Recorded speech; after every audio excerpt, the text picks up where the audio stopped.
Hello everyone, and thank you for joining us for How Powerful Value Propositions Increase Sales Immediately. This is Taylor Meekum, LeveragePoint's Marketing Manager, and I am pleased to moderate our session today. I'd like to welcome all of you to another one of our monthly webinars on value-based strategy. During the webinar, if you have any specific questions or comments, please feel free to enter them in the right-hand panel in the questions section. Later, we'll respond to as many of them as we can. Also, remember to complete our quick survey upon exiting today's webinar. If you do so, you will receive a copy of Jill Conrad's ebook, Irresistible Value Propositions, and be entered into a raffle for one free copy of Jill Conrad's book, Agile Selling. Now, it's my pleasure to introduce Dick Orlando, LeveragePoint's COO and President. Welcome, Dick. Thank you, Taylor. This is the best part of my job is presenting sales to salespeople and people with sales roles and people that support salespeople. I saw this quote yesterday at LinkedIn, and I thought it was very appropriate for this audience for two reasons.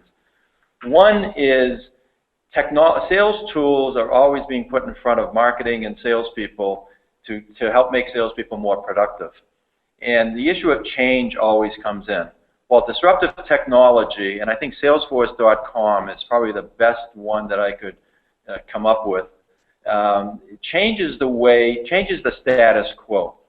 But it changes the status quo in such a way where it changes the playing field. And one thing about salespeople is they like to leave a presentation and have the customer say to them, this was very educational, it was different, and I really think that you can help solve our problems.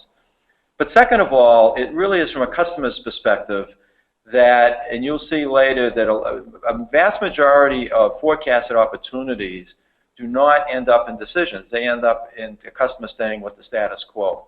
Well, with the right value proposition, it'll help the sales rep get the person to change from the status quo by making sure that they present a unique and differentiated messaging.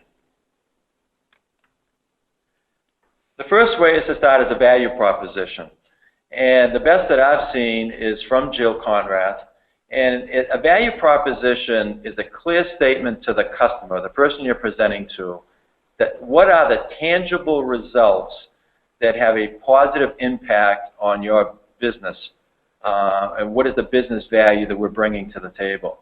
And a value proposition is a very simple thing to explain, maybe not as easy to do, but it includes a business driver. It impacts a business result in your company, whether it be operating costs, revenue, productivity. It has movement, and that is, are you reducing it, increasing it, or accelerating it? And the metric is, was it a dollar value? Is it over a time frame? Is it a percentage of increase? Or is it a combination of that? The analogy I use here also is a vice president of sales told me once that every time he talks to a salesperson and the salesperson is going out and making a customer call, they say, so if the CEO walks in 5 minutes into your presentation and said, tell me the 3 business drivers that you are going to explain to us as how it improves our business, what are they? What is that salesperson going to say? So hopefully today, what we will do if we do our job is, one, explain why value propositions are important to your customers. And according to Forrester Research, and this is a powerful research study that they did, over 80%, or close to 90% of sales meetings that B2B executive buyers take clearly shows that the sales rep does not understand their business issues or articulate a way to solve them. Think about that. 9 out of 10 sales calls don't accomplish the objectives for the customer. Second, how quantifying or tangible communicating customer value early differentiates your sales messaging and increases your qualified sales pipeline.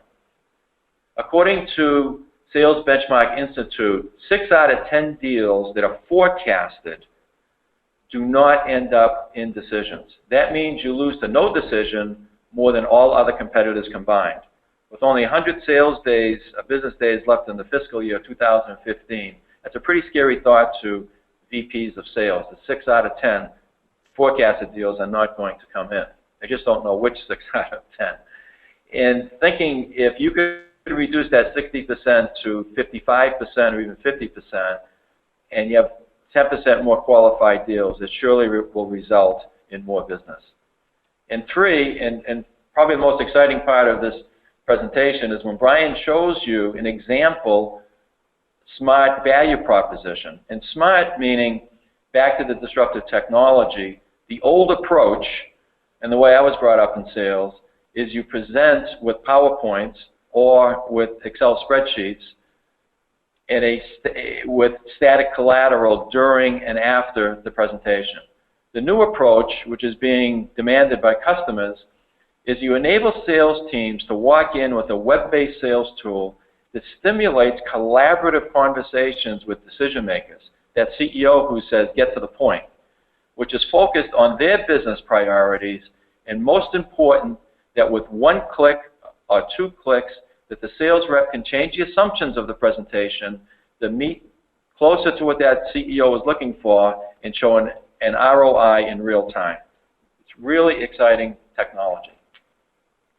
Here's the Forrester presentation that I spoke to. Forrester gave very high grades of the respondents, the salespeople who walked in and gave a sales presentation, that they know their business and they know their products. They know their company and products extremely well.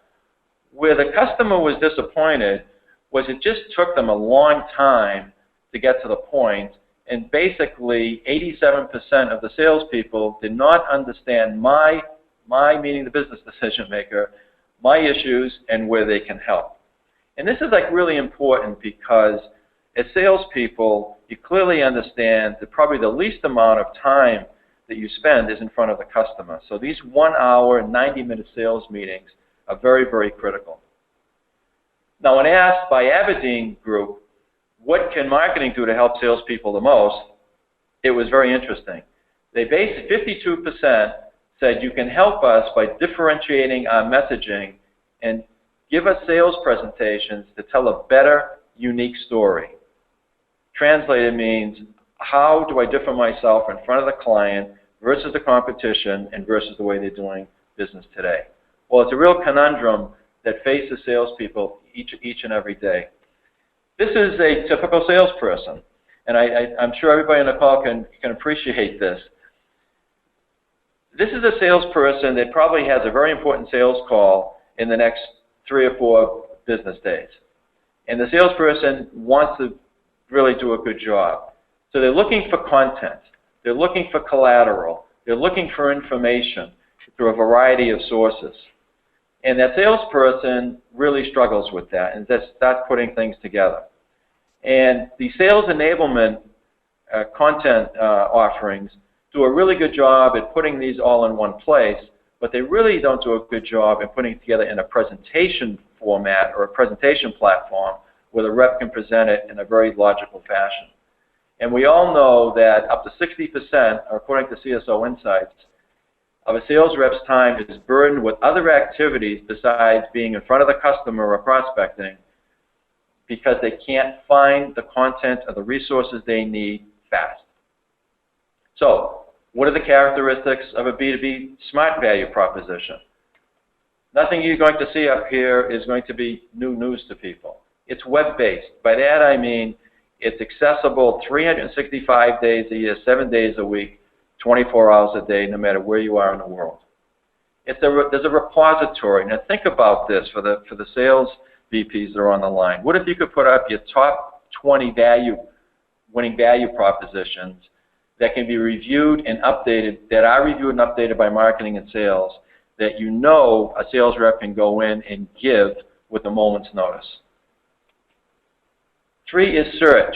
How do you find the content that you need that's not only that you can locate it, but it's ready to use without any changes by you?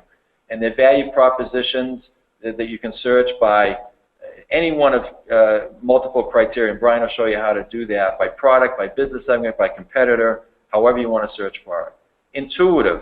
Now my definition of intuitive to a salesperson is somebody, and I'm one, that can figure out how to use this within 10 or 15 minutes of an online training resource. 5 It's professional. Everybody on the call is from a B2B enterprise company, and professionalism is very important when you're presenting to customers. Not handcrafted charts or cartoons or what have you, but they're professional-looking charts with the tangible business drivers that meet that industry's or that customer's needs, because executive decision makers are on there. Interactive. This is really important. B2B sales cycles are long, multiple stakeholders. You get a lot of questions. And you shouldn't have to leave that and say, okay, at the next meeting, I'll make sure the right people are here to go over this. Or at the next meeting, we'll gather the information. You should be able to have an interactive conversation within 8 to 10 minutes of your sales meeting that talks about content, data, graphics. You can have video in there, and you should be able to change information and show a new ROI, put up customer testimonials, etc. Okay? But if I net this out to the 3 top comments that I hear from people using smart value propositions, and I'm thinking like a salesperson, it's these. I can now find in 5 minutes a relevant value proposition for my customer call that includes the right marketing collateral to back it up. And that is done through the cloud on a web-based application with a winning value proposition that they're ready to use instantaneously. 2, it looks good. This is an actual quote, is this unique value proposition looks professional to my customer. It differentiates me versus the competition and speaks directly to their business issues. And you'll see Brian demonstrate this very, very soon. And what I didn't put up here was the sales rep said, could you imagine my competitor walking in with a 25 or 30-page PowerPoint presentation, a spreadsheets, following me with this customer after I've shown this? And 3, that the customer can quickly engage, again, within 10 minutes of the conversation, and ask the sales rep to make some very minor changes on the assumptions, and then you can start seeing the new results. It's very, very powerful, it's very unique, and it's very educational for the customer as well, and provides some excellent credibility. But the number one benefit when we talk to salespeople as a group is this really helps me qualify my customer quickly. If my customer can't give me the information, my customer is not engaging, I'm probably speaking with the wrong people. And this has done a great job at increasing my pipeline up to 10% with qualified sales opportunities. That when I present value propositions early on in the sales cycle, and it sets up a very high hurdle for my competition. And it obviously reduces that 60% the Sales Benchmark Institute is talking about. Now let's bring it down to factual numbers here. If you think about an example $50 million company or a $50 million division of an enterprise with 100 salespeople, the bell-shaped curve approach works with everybody. Where on the extreme right-hand side, you have the people having your strategic accounts, and on the left side are your new reps. In the middle are a bulk of your salespeople and your future superstars moving over to strategic accounts that have the most impact on your business.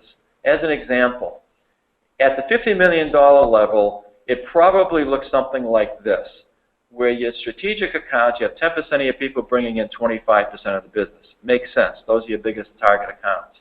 And in the middle, you have 70% of your business, or 35 million, coming in from your, what we call the middle of the sales force, or your average bag-carrying salespeople. And it makes sense because you have the biggest accounts on the right, and they tend to get the most support from the organization. The reps in the middle probably don't get the level of support, and they need to bring the deal down further down the field before they can get support. And if you look at this and say, okay, let me think about if we can get 5% productivity improvement of everybody, how does that work? Well, it's not realistic. It probably won't happen. But if you think about where you could focus, by focusing in on the middle of the sales area, or the vast majority of salespeople, you could bring in a significantly larger amount of additional revenue of that, because that 50 million now turns to 52.5, and of the 52.5, 1.75 million additional revenue comes in to bring it to 36.75 for the middle of the curve. It's pretty powerful. But if you look at it this way, at a 5% productivity gain actually achieves a 3x increase in revenue at the middle of your sales force versus your top performers. The middle of the sales force by far is the one who uses the sales tools, uses the collateral, uses the resource a lot more than your strategic account reps who end up going in with teams of sales and support people to sell their opportunity. So 3 takeaways that I brought up at the beginning. Why value propositions are important to customers, and we covered. I've covered about half of this, which is how quantifying customer value early on differentiates your sales messaging. It helps you quantify the deals. And what Brian will do is he'll show you an actual smart value proposition and how simple and easy it is and how it gets the attention of your customer while setting up a competitive differentiation as well. And the last survey that I saw, which came out actually this week, is looking at this from the customer's perspective. And the two audiences that are really important here is the sales rep giving the presentation, and more important, the customer receiving the presentation. Is that 91% of the buyers surveyed prefer visual, interactive content rather than traditional formats. So what is this saying?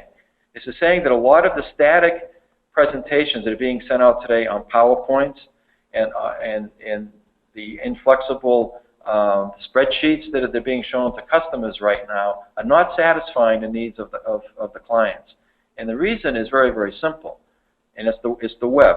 That right now, a lot of us have put a lot of money into our website so customers can come on and get a good feel for our company without talking to a salesperson. That's the way customers are researching things today. And so they know a lot about your information, they know a lot about your product through your videos, through your interactive website, and they're learning a lot from your competition too. So they really are much further down the buying cycle today than they were, say, 10 years ago.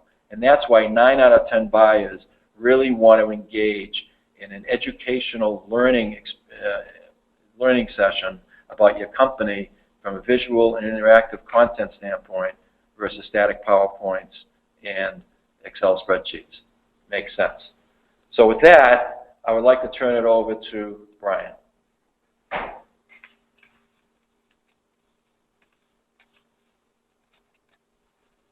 Great. Thanks, Dick, and hello, everyone. So as Dick mentioned, we're going to give you a short demonstration of the SMART value proposition. And I'm just setting my screen up here. So as a salesperson, when I log into the application, I will see a series of value propositions that have been published by marketing. So these are all available to me to use depending on the opportunity that I'm working on. So again, this is web-based, this is my browser, and we've set it up so it's very simple to find the value proposition that aligns with the opportunity that I'm working on.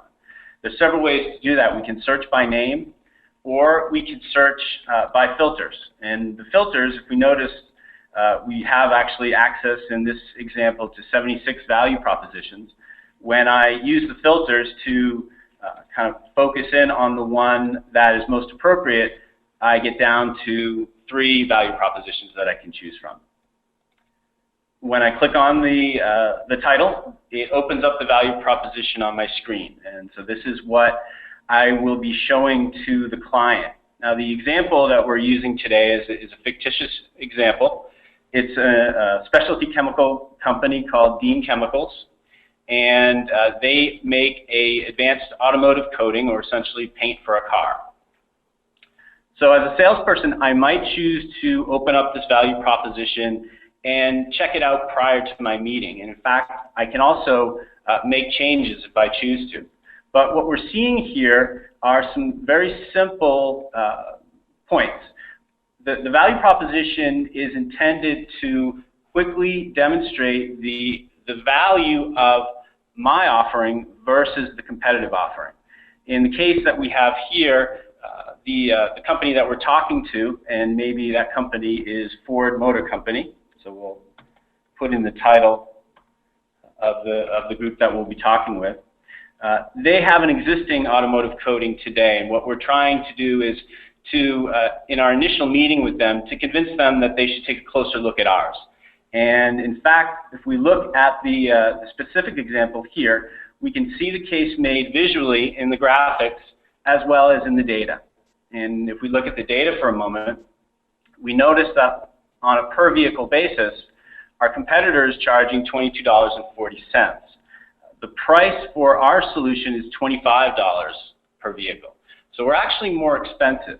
But if we look at the graphic, what we want to really get into and the discussion that we want to have with Ford is that even though our solution is more expensive, we provide significant additional value so that at the end of the day, our solution is overall less expensive than what they have today. And we can see here the value on a per vehicle basis to Ford would be $8.18. Now, you'll see underneath there's a series of assumptions, and these have been set up when the value proposition was published. And the goal here is to aid the salesperson and help them have that conversation with the client and focus on some of the key pieces of data that they want to either agree upon or change potentially based on the input from the client. So maybe when I'm starting to have that discussion, so maybe we're now in a meeting and I bring this value proposition up again,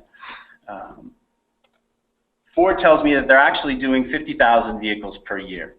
And so I can quickly make that change, and that change is now reflected in all of the data. And as we'll see here, the changes are reflected in other parts of the value proposition as well. So maybe they inform me they're doing 50,000 vehicles per year, and they actually do use 4.4 liters for undercoating today. And so I can make those changes, and you'll notice, by the way, when a change is made, it's highlighted. This can be turned off, but you can leave it on to keep track of the changes that you've made with the client.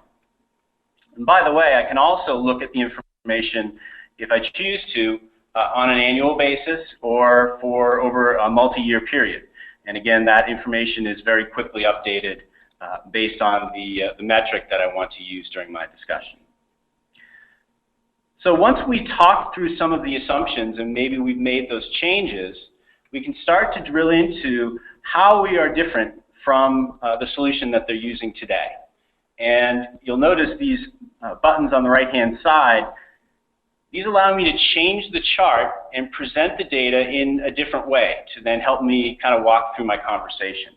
And what I really want the prospect to be thinking about is the cost savings that our solution will provide.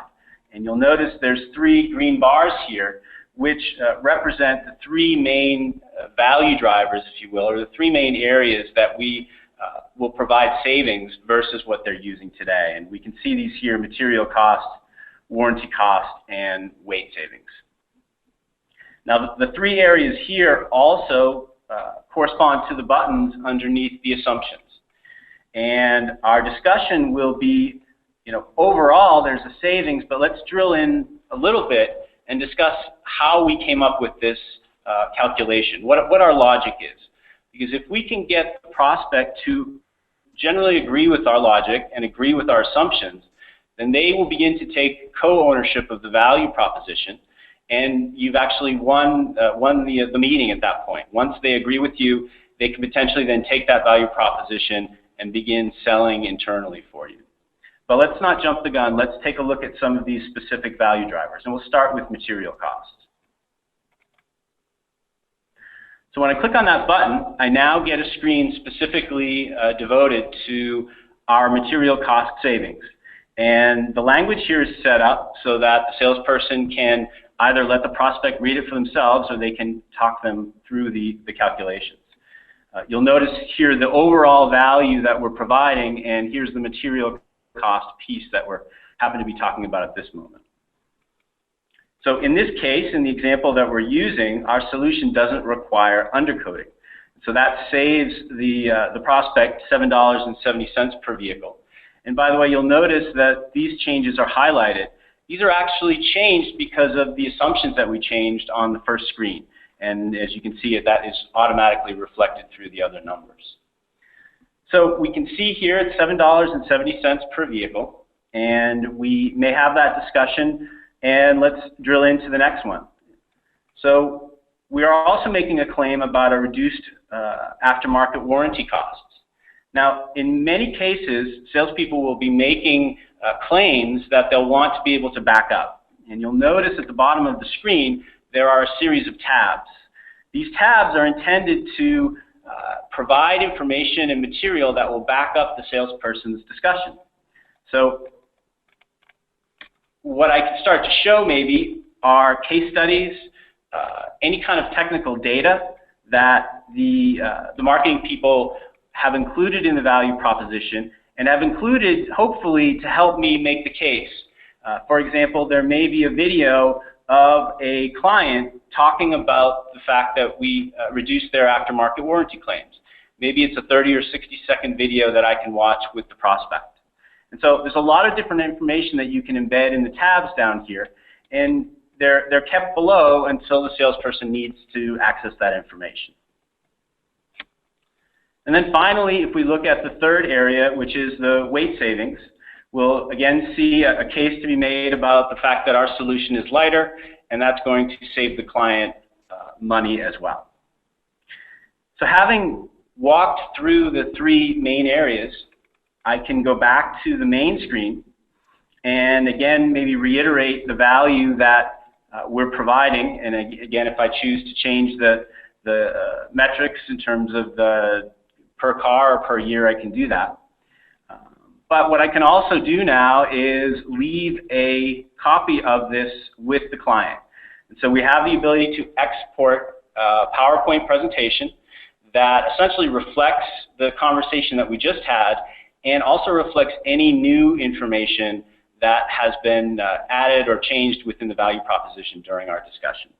So I can then email this value proposition to the client, and they will now have a copy that they can begin to circulate internally and hopefully get me my next meeting. Because as we've talked about, what we're seeing from our clients is the ability to qualify deals, but also get farther into deals that normally we never would have gotten to the next step, because maybe we focus too much on features and benefits and not enough on the bottom line improvement that our offering will provide in economic terms. So finally, once I've completed the session, I can save the value proposition, and I can save it as a specific example, which is my Ford conversation. And once that's saved, it's saved back into the cloud, and that can be then reaccessed by me, or if I choose to, accessed by the marketing team or others. And I have control over who sees my value proposition, as well as when the marketing people publish value propositions, they have control over who sees them as well.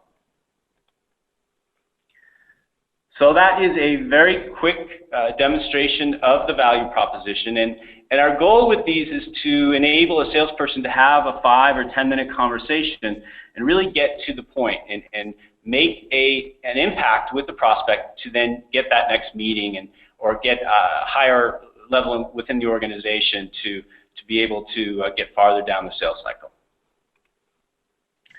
So with this, I will jump back to the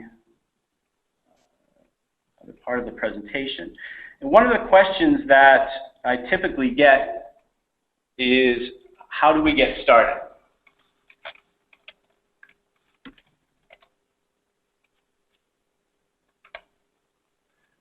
Oops. So the way that we engage with new prospective clients, and really the way we've engaged with all of our clients up until now, is through what we call a proof of concept. The goal of the proof of concept is to enable prospective clients to try out a value proposition and test it out both internally and externally. So what we'll do is work with you, and over typically a period of 1 or 2 weeks, develop a value proposition or multiple value propositions based on your offerings, and then make those available to your team and to the broader community for a period of time. And they can take those value propositions, circulate them internally, have the conversations, test them out, but more importantly, they can also use them with clients to test them out to see what kind of feedback that they get. And the goal is at the end of the proof of concept, you've seen success, you've seen some of the results, and you're able to make a decision whether you want to purchase a subscription and become an official client of ours at that point. So it's a good opportunity to test things out. So I'll pass this to Taylor for the Q&A. Thank you, Brian. We've had a few questions come in during the webinar, and there is still time to enter your question into the panel on your screen. While you're entering, a reminder to complete the 10-second survey while exiting today's webinar to receive a copy of Irresistible Value Propositions and be entered to win a copy of Agile Selling. In the survey, there will be an option to register for LeveragePoint's upcoming webinars. We have 2 exciting webinars next month. The first will be sales-oriented, titled The Challenge of Value Selling, presented by Mike Wilkinson, co-founder and director of Axia Value Solutions. The second will be pricing-oriented, titled Global Rollout of a Structured Value Pricing Approach, a Bayer Crop Science Case Study, presented by Ingo Hanek, Global Pricing Manager at Bayer Crop Science, a LeveragePoint customer. Okay, I see we have some great questions so far. And to answer the most popular question myself, yes, this webinar is recorded, and the slides and recording will be sent to you by the end of the week, along with the ebook, Irresistible Value Propositions, if you complete the exit survey. And the next question is for Brian. When in the sales cycle are value propositions most effective? So based on what we've seen from our clients, the value propositions can be used in multiple areas during the sales cycle.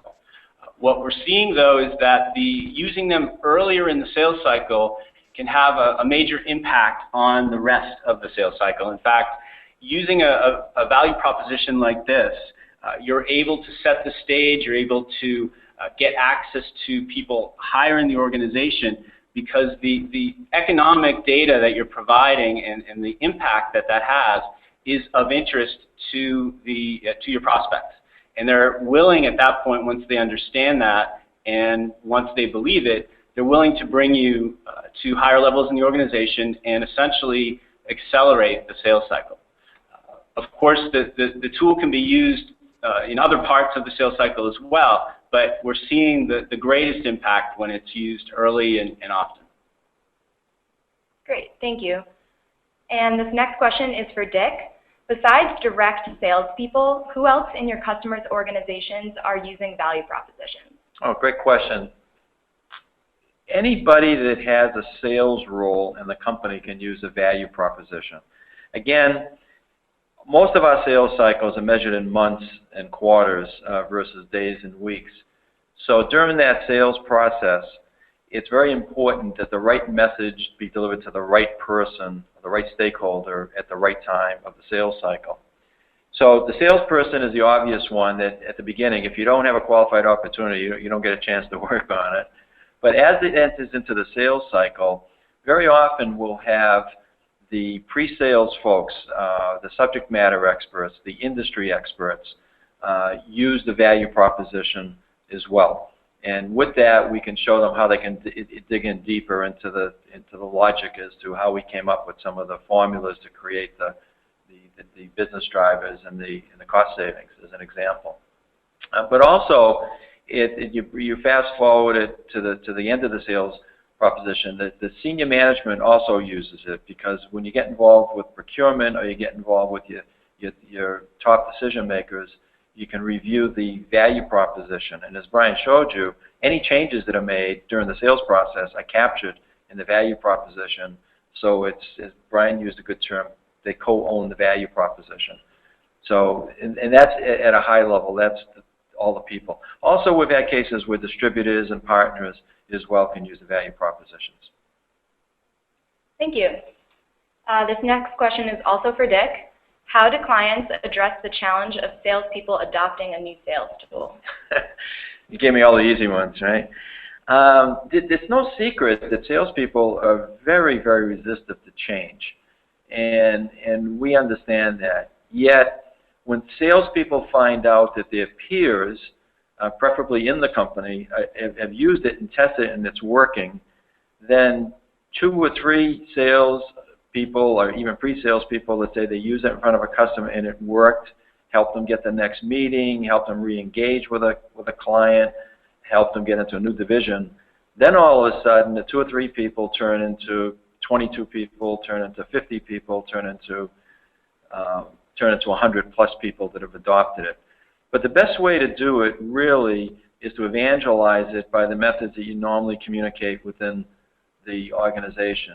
I personally have been involved with several rollouts of this where I've done a 10 or 15 minute introduction to the salespeople, and then they've had their 2 or 3 success stories also present it in a very factual, straight sense. And once they show them they can find value propositions in 5 minutes, it works, then all of a sudden it starts creating a lot of momentum in the organizations. But the whole trick here is really to start small, pick one product, get 2 or 3 sales or pre-sales people to work with you on it, make it a success, and the rest of it tends to take care of itself because no sales rep wants to have another sales rep that has an advantage over them, even if it's an internal sales rep. Thank you. And this next question is for Brian. Who creates and updates the value proposition for salespeople? Yeah, so good question. The people who typically create the content for salespeople today, so these are people who are creating the PowerPoint presentations, they tend to be the ones who also create the value propositions, but they'll typically work with a product manager, sometimes a technical field specialist, in conjunction with the product marketing person to make sure that the value propositions are correct and represent the accurate story. But we do find that the product marketing folks are the ones who create them and publish them and then update them as needed as time goes on. And so what you see when you log in as a salesperson are value propositions that have been validated by marketing and are available and okay to use. And in fact, the value propositions that are there should be the ones that hopefully have been successful other places as well. Thanks, Brian. And this one just came in for Dick. Do you have experiences which quantitative impact the usage of LeveragePoint / value proposition has? Yes, of course we do. As you can well imagine, some of the quantitative results, most of our customers want to keep those confidential. However, we can walk you through a value proposition, a quantitative value proposition with some results. Specifically, the results come in, as I've already said, with increased pipeline, and that generally is in the 8 to 10% range. The other one is average increase in revenue per sales rep. And again, we tend to take a conservative approach to it, but the case studies have shown us it's anywhere from a 5 to 10% increase in productivity. Some hidden ones are profitability, either selling at a higher average system price. But another way to say that is because the value is being introduced earlier on in the conversation and the customer is becoming engaged in value, when it comes time to talk about your price of your system, there's been an average of about 5%, 3 to 5% to be conservative, in the improvement in the discount level. And just a story that just came up 2 weeks ago, 3 weeks ago. Someone said to the CEO, do you realize the fact that with this application we can save, we can reduce the discount level, we've reduced the discount level so far around 3%. And he says, does everybody know this in the organization? Is everybody using this tool? Because you don't end up with as lengthy of a conversation, as tough of a conversation about discounts with procurement or the operations people if you can prove to them that you can deliver value, and again, you're using their information. There's other metrics as well that we're gathering. One is the highest retention rate in your sales force is in that middle, and there's nothing worse than having to replace a 2 to 3 year reasonably productive salesperson, because in most companies it takes 12 to 18 months to become productive. So if a sales rep is using a tool that's helping them sell more, they tend to be retained more. So those are just 4 of the metrics that we can show you. And certainly it has to be on an anonymous basis unless the customers have agreed to act as references for us. Hope that answers your question. Thank you. And this next one came in for Brian. Have any clients experienced concern when data related to their business is pulled up in a meeting from the cloud on a system outside of their control? Sure. So the data that is presented in a value proposition is data that the salesperson comes in and is used as an assumption. So the way a value proposition is described is, here is some information that our marketing folks have gleaned, and we understand that it's not your information, it's our best guess. We'd like you to be able to update it and tell us if we're correct or if we're 10 or 15% off. And that's really the beginning of the conversation. So it's not their data that we're showing back to them. It's our best guess about what we think the business impact will be. And hopefully they'll see the potential business impact as well, and they'll be willing to share some of their data with us at that point. Thank you.